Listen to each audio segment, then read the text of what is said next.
They said Napoleon could remember the names of thousands of soldiers, recall conversations years later, and hold entire battlefields in his head like a map. Some swore he had a photographic memory, but the truth is, he trained it.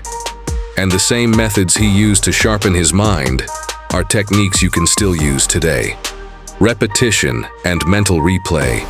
One of the most important things Napoleon ever did was train his memory. He never read something once and forgot it. Reports, names, numbers.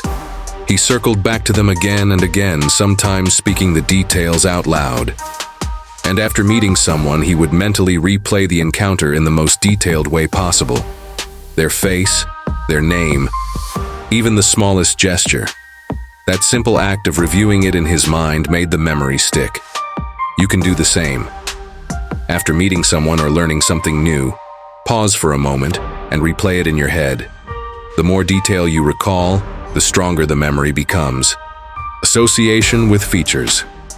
When Napoleon looked at someone, he didn't just see a face, he captured it. He tied names to features, turning them into living symbols he could recall years later. Soldiers were stunned when, after countless campaigns, he still greeted them by name. Try this yourself.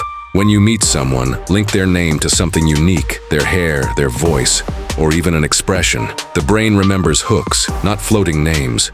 Visualization and the memory palace. Napoleon thought in pictures. Battlefields weren't just maps on paper.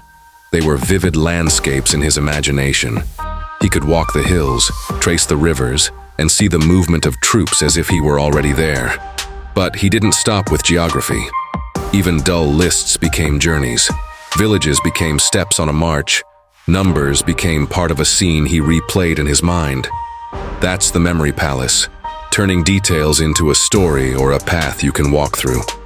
And it works for anything you want to remember, from names to ideas to entire speeches. Tying facts to emotion. Napoleon didn't store facts coldly. A name carried the weight of loyalty or betrayal, courage or hesitation. Emotion anchored the memory.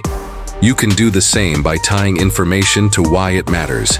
Link it to a feeling, a goal, or a consequence. When facts carry emotion, they stay. Organization and categorization. He also organized knowledge like a library. Officers, regiments, supplies. Each had a drawer in his mind. Nothing floated loose. You can copy this by grouping what you learn into categories instead of trying to remember everything as one big list. Order creates clarity. Absolute focus. When Napoleon gave attention, it was absolute.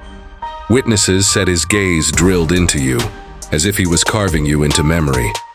That same principle works today. When you want to remember something, give it your full attention. No distractions. The more present you are, the deeper the memory forms. Writing as reinforcement, Napoleon wrote endlessly. Notes, memos, orders. He often didn't need to reread them. The writing itself was memory training, each stroke of the pen engraving it deeper. Do the same by writing down what matters, especially by hand. Writing forces the brain to engage. Naps for consolidation. Even in war, when others collapsed from exhaustion, Napoleon carved out short naps. 20 minutes of rest, and he woke sharper than before. Modern science proves this works. Sleep, even brief sleep, cements memory. If you want something to stick, study it, then nap. And finally, Napoleon tested himself. He demanded reports, quizzed his aides, then repeated the answers back flawlessly. He didn't wait for memory to fade. He forced it to fight for survival. You can use this too. Instead of rereading notes, test yourself. Active recall under pressure builds memory like nothing else. Napoleon's memory wasn't a trick of nature. It was a weapon he forged.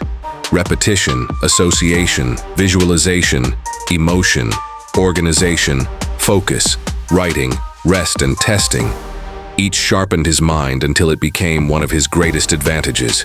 It gave him the power to command armies, to outmaneuver politicians, and to inspire loyalty in men who felt seen and remembered. And it's one of the reasons he is still remembered today. Not just for his victories, but for the relentless discipline of his mind.